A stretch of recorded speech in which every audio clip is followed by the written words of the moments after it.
അടിപൊളി, super super.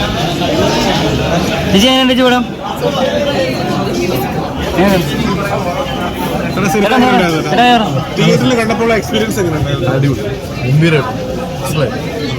ചേട്ടന്റെ performance കലക്കി. നിങ്ങളല്ലേ പറയാം. എങ്ങനെയുണ്ടായിരുന്നു സിനിമ? എന്താണ് പറയാനുള്ള ഡീറ്റെയിൽ? സിനിമയിൽ ഏറ്റവും ഇഷ്ടപ്പെട്ടത്?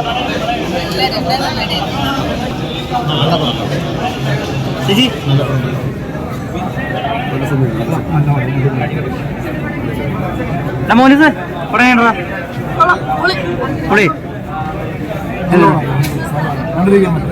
ഡ്രഗ് മാഫിയക്കെതിരെ ഒരു പോരാട്ടം കൂടിയാണ്. നല്ല മദ്യത്തിന് മയക്കുമരുത്തിനെതിരെ നല്ലൊരു മെസ്സേജ് കൊടുക്കുന്നുണ്ട് ഈ സിനിമ.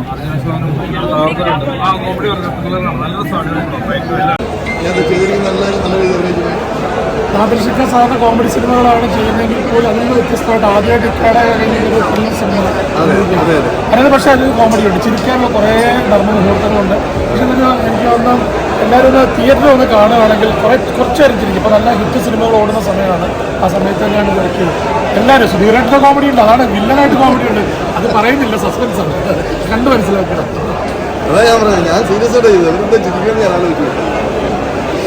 അടിപൊളി. അപ്പോൾ once upon a time in Kochi നാദിഷിക്കയുടെ പുതിയ സിനിമ എല്ലാവരും തിയേറ്ററിൽ വന്ന് കാണും. സാധാരണ കോമഡി സിനിമകൾ ചെയ്യുന്ന, പക്ഷെ അതിൽ വരുമ്പോൾ എല്ലാവരും കോമഡിയാണെന്ന് വിചാരിക്കും. പക്ഷെ അതിൽ നിന്ന് വ്യത്യസ്തമായിട്ട് ആദ്യമായിട്ട് അവരുടെ കൂട്ടുകെട്ടിൽ പുതിയൊരു വേറൊരു ജാനർ, അത് പ്രത്യേകിച്ച് ഒരു ത്രില്ലർ ജാനർ വന്നേക്കാണ്. പിന്നെ മലയാള സിനിമയ്ക്ക് ഒരു നായകനെ കൂടി കിട്ടി, കാരണം മൂവി നന്നായിട്ട് ചെയ്തിട്ടുണ്ട്.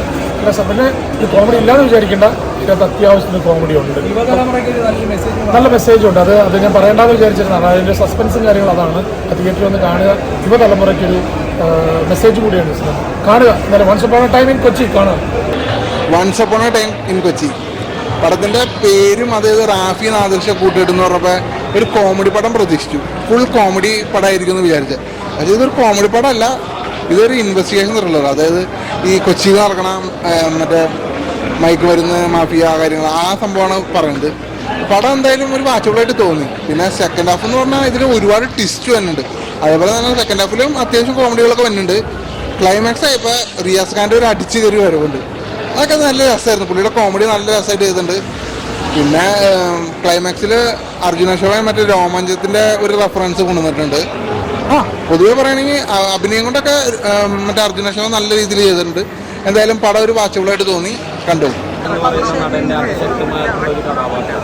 പിന്നെ നായക നിലയിലേക്ക് മുബീൻ റാഫിക്കയുടെ മകൻ നല്ല രീതിയിൽ തന്നെ ചെയ്തിട്ടുണ്ട്. അതുപോലെ ദേവിക, പിന്നെ നമ്മുടെ ബൈജു സന്തോഷ്, പിന്നെ ഷഫീഖ്, അമർ അക്ബറിലെ വില്ലൻ ഒരു വേഷം ചെയ്തിട്ടുണ്ട്.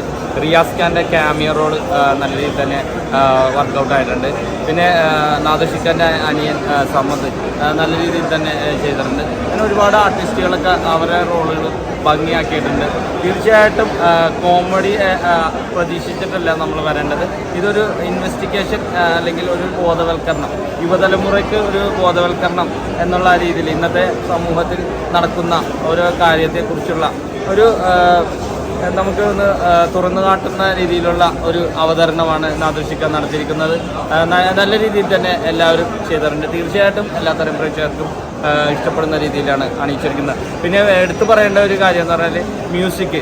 ഹേഷം അബ്ദുൾ വഹാബ് എന്ന് പറയുന്ന നമ്മുടെ ഹൃദയത്തിലൂടെ കേട്ട ഒരുപാട് നല്ല പാട്ടുകൾ കേട്ട അദ്ദേഹത്തിൻ്റെ ഒരു കല്യാണപ്പാട്ട് തിയേറ്ററിൽ നിന്ന് നല്ലൊരു എക്സ്പീരിയൻസാണ് നമ്മൾ കേട്ടിട്ടുണ്ടെങ്കിൽ പോലും അത് നല്ല രീതിയിൽ ചെയ്തിട്ടുണ്ട്. അങ്ങനെ 3 പാട്ട് ഉണ്ട്, 3-4 പാട്ടുണ്ട്. തീർച്ചയായിട്ടും എല്ലാ പാട്ടുകളും നല്ല രീതിയിൽ തന്നെ ചെയ്തിട്ടുണ്ട്.